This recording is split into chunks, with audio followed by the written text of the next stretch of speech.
Dans cette vidéo, il a une chaînette en or, il a des bracelets en or, mais aujourd'hui, il a notre design, ce sont les menottes. Voilà, d'autres formes de bracelets. Ce n'est plus les bracelets en or, mais voilà, des véritables bracelets en argent qui lui sont imposés, je vais dire des menottes. Voilà mes frères et sœurs, voilà. Ce qu'un homme aura sémé, il le moissonnera aussi. Il le moissonnera. Et je disais qu'il y a des personnes qui sont dans cette assemblée, qui savent exactement que ce monsieur est un criminel, un vampire, un violeur, un sorcier. Mais soit ils sont envoûtés, soit eux-mêmes ils ont aussi livré leurs enfants, parce que cette fillette n'est pas seule, il y a eu d'autres personnes, d'autres victimes. Donc, il y a peut-être les parents qui ont tissé des alliances. Et cette femme le sait pertinemment. Aujourd'hui, elle vient crier au scandale parce qu'elle n'aura plus les Louis Vuitton, les sacs Louis Vuitton, elle n'aura plus les chaussures Michael Kors. C'est terrible, mes frères et sœurs, des choses que nous montrons. Et d'ailleurs, l'histoire de viol n'est pas la seule accusation. En mai 2018, il y a un an, son camp de concentration au Canada a été perquisitionné par la police des impôts a perquisitionné l'épicerie évangélique de ce monsieur pour fraude, toutes sortes de fraudes, toutes sortes de malversations financières. Suivez cet élément, mes frères et sœurs, et on va revenir après cela. José Lagadière à Québec, où des agents du ministère du Revenu, José, ont mené une perquisition chez le fameux pasteur Paul Mukendi. C'est passé ce matin.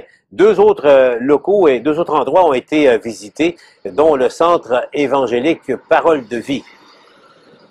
Oui, et c'est le lieu de culte de Paul Mukendi. Je me trouve justement devant l'édifice en question qui est situé sur le boulevard Pierre-Bertrand à Québec. Donc, au moment où l'on se parle, il y a toujours des agents du ministère du Revenu qui sont à l'intérieur, assistés de policiers de la Ville de Québec, comme vous pouvez le voir. En tout, là, c'est 35 enquêteurs de Revenu Québec qui ont participé à l'opération qui a débuté là, à 7 heures ce matin. Revenu Québec qui a en sa possession 4 mandats de perquisition en lien avec ce dossier qui laisse croire que des infractions aux lois fiscales aurait pu être commise. La résidence de Paul Mukendi, qui est située à Beauport, a été visitée, de même qu'une autre résidence en lien avec le pasteur. Le dossier de Paul Mukendi, donc, qui pourrait s'alourdir, lui qui, on le sait, fait déjà face à des chefs d'accusation relativement à des crimes sexuels qui auraient été commis sur 3 de ses ex-fidèles. Je laisse entendre une porte-parole du ministère du Revenu. Par ailleurs, Paul Mukendi, José, était de retour en cours ce matin pour tenter de récupérer son passeport, ce qui ne sera pas possible. Non, le juge Steve Magnan a refusé cette requête qui était présentée par l'accusé, lui qui voulait retrouver son passeport, entre autres, pour aller donner des conférences à l'étranger. Donc, le juge qui ne s'est dit pas convaincu de l'absence de risque que Paul Mukendi puisse complètement quitter le pays s'il retrouve son passeport et ne plus revenir pour faire face justement aux accusations qui pèsent contre lui en lien avec ces accusations sur des crimes à caractère sexuel. Le tribunal qui a souligné aussi que l'accusé avait accès à d'importantes sommes d'argent. On sait, ça a été dit en cours, que lors d'une fouille de la police, il y a 30 000 $ d'argent comptant qui a été trouvé dans la résidence de Paul Mukendi. Également, Paul Mukendi qui a mentionné en cours en 2015 avoir engrangé par moins de 200 000 $, de l'argent qui provient de dons selon ce qu'il a dit. Donc, ce sont toutes des raisons qui ont amené le juge Steve Magnan à lui refuser donc de lui remettre son passeport. Son procès donc qui devrait débuter l'automne prochain. Merci, José Lagadière à Québec. On reste à Québec. Nouvelle de dernière heure. Pierre-Antoine, perquisition à l'église du révérend Paul Mukendi. C'est Revenu Québec qui est débarqué. Oui, effectivement. Donc, depuis 7 heures ce matin, 35 agents de Revenu Québec qui perquisitionnent l'église, le centre Parole de Vie, le centre évangélique Parole de Vie de Paul Mukendi, où est-ce que je me trouve à l'heure actuelle. Donc, présence policière également, présence d'agents de Revenu Québec. 2 résidences aussi qui font partie deux résidences qui sont liées finalement à cet homme qui continue à prêcher ici à Québec, malgré le fait qu'il fait toujours face à 14 chefs d'accusation. Il y a déjà un processus judiciaire qui est en cours. Ce que je peux vous dire à l'heure actuelle, c'est qu'au total, l'Agence du revenu possède 4 mandats pour un seul et même dossier. On ne désire pas nécessairement dire de qui il s'agit du côté de l'Agence de revenu Québec. Ceci étant dit, avec ce qui se passe ici ce matin, on peut se douter que c'est ce dossier-là en question. Ce matin, Paul Mukendi devait revenir en cours aussi, puisqu'il avait demandé une modification de ses conditions de remise en liberté au juge. Il voulait notamment retrouver son passeport pour pouvoir sortir du pays, ce qui lui était interdit depuis certains chefs d'accusation à caractère sexuel. Eh bien, cette demande a été refusée ce matin au Palais de justice de Québec. On vous donnera tous les détails un peu plus tard aujourd'hui, mais je vous le répète, perquisition de Revenu Québec ici au Centre évangélique Parole de vie de Paul Mukendi et à ses résidences également. Merci Pierre-Antoine. Mes frères et sœurs, ce monsieur est un véritable faussaire, un fraudeur, un criminel, un bandit.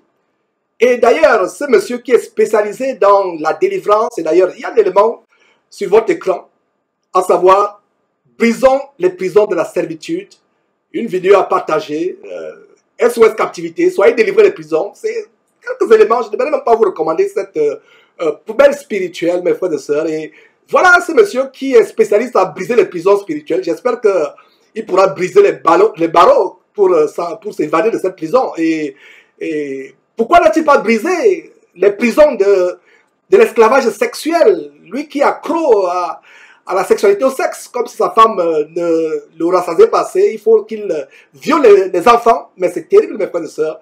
Voilà, de quelle prison parle-t-on? Quelle prison? Brisons les prisons de la servitude. Pourquoi ne pas briser les prisons de son addiction au sexe, viol d'enfants, etc.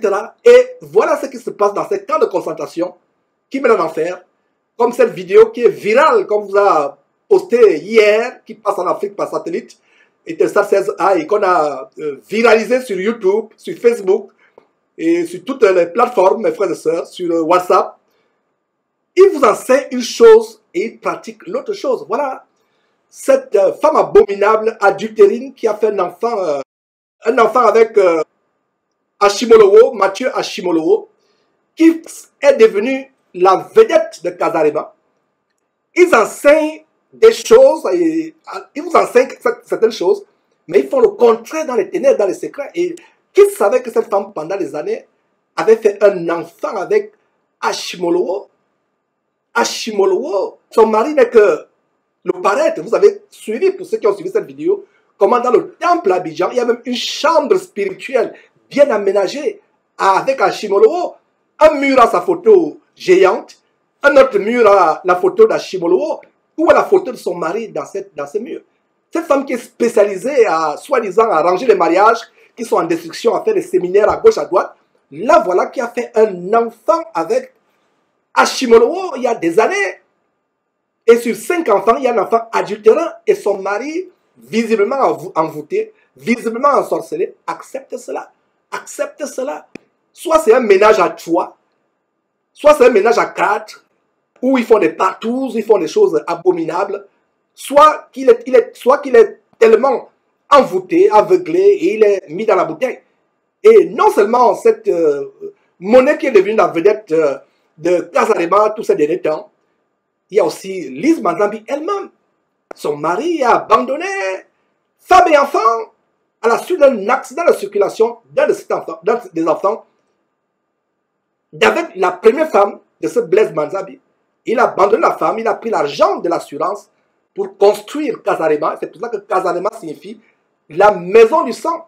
Et dans Rema, il y a le sang. Donc Casa, c'est la maison. Il y a un frère, le frère Trifon du côté du Congo-Kinshasa, plutôt du Congo-Brazzaville, qui a fait une très belle vidéo qui démontre comment Casarema, c'est la maison du sang. Parce que Rema, c'est le sang. Casa, la maison du sang. Ou alors Kazambongo, la maison de l'argent. Où tout est vendu, des véritables commerçants, des véritables descendants des trafiquants du temple que Jésus avait chassé du temple il y a près de 2000 ans. Lise Manzambi, qui elle-même est dans un mariage adultérant, ayant épousé un homme divorcé, un homme, je vais dire un homme qui a divorcé sa femme, qui a abandonné femme et enfant pour prendre l'assurance et monter cette abomination. Et vous tous qui êtes abonnés à Caserma, qui suivez cette chaîne, vous êtes enveloppés de ce sang de cet enfant. Voilà ce qui est derrière Caserma, la maison du sang qui vous entraîne en enfer. Donc voilà Mukendi qui prétend briser les prisons. Il vous enseigne des choses qu'eux-mêmes ne peuvent pas pratiquer. Comment un aveugle peut-il conduire un aveugle? Le Seigneur Jésus disait, comment un aveugle peut conduire un aveugle? Les deux ne tomberaient-ils pas dans un trou? Voilà ce qui se passe.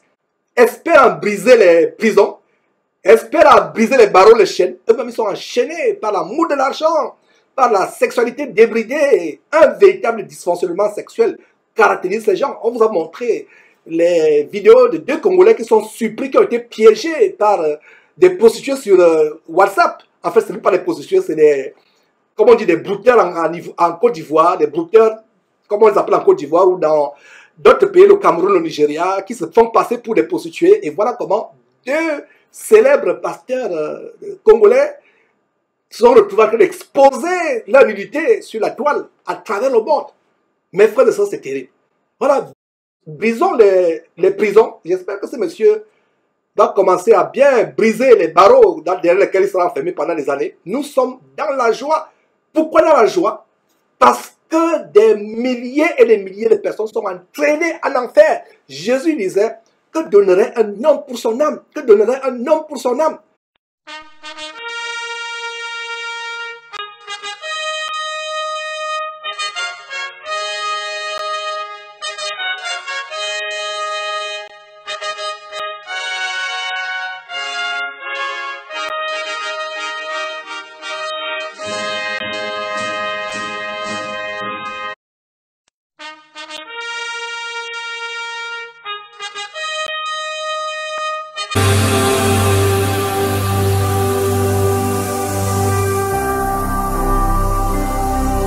Jésus-Christ TV, vous connaîtrez la vérité et la vérité vous affranchira.